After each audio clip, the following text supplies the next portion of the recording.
నమస్తే అండి, నా పేరు కల్పన అండి. భీమవరం నుంచి మాట్లాడుతున్నాము. ఈరోజు జనసేన, బీజేపీ, తెలుగుదేశం కూటమి అభ్యర్థులైన మా పులపర్తి రామాంజనేయులు గారు అఖండ విజయంతో తప్పకుండా మహా మెజారిటీతో గెలుపుని సొంతం చేసుకుంటారనడానికి నిదర్శనంగా ప్రతి ఒక్క ఓటరు కూడా ప్రతి ఒక్క వీధుల్లో ప్రతి ఒక్క వార్డుల్లో కూడా ఆయనకి నీరాజనాలు తెలియజేస్తున్నారండి.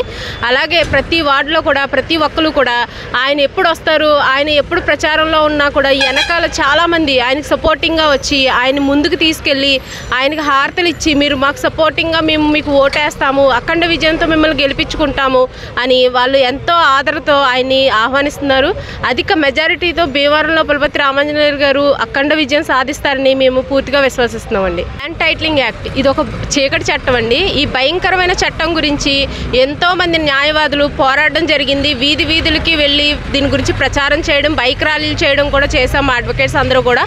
అలాగే ప్రతి విలేజ్కి వెళ్ళి కూడా దీని గురించి అవేర్నెస్ తెచ్చాము. ఇప్పుడు ప్రతి ఒక్క ప్రజల్లోని తమ ఆస్తులను ఎలా కాపాడుకోవాలి అంటే రాష్ట్ర ప్రభుత్వం తన రాష్ట్రానికి సంబంధించిన ప్రతి ఒక్క ఆస్తిని ఎలా తాకట్టు పెట్టేశారో అలాగే వాళ్ళ సొంత ఆస్తులను కూడా తాకట్టు పెట్టేస్తారనే భయం వచ్చేసిందండి.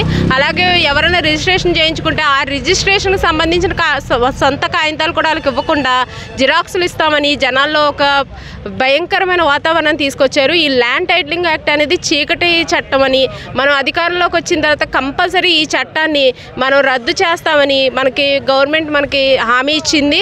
అలాగే కొన్ని హామీలు కూడా మ్యానుఫ్యాక్చర్లో పెట్టారు. అందులో భాగంగానే ఈ చీకటి చట్టాన్ని కూడా రద్దు చేస్తారని మన పులపర్తి రామాంజనేయులు గారి దగ్గర నుంచి ప్రతి ఒక్కరు కూడా చంద్రబాబు నాయుడు గారు ఆయన మ్యానుఫ్యాక్చర్లో కూడా దీన్ని మెన్షన్ చేసి మనకి తెలియచేయడం జరిగిందండి. జై జనసేన, జై తెలుగుదేశం, జై టీడీపీ.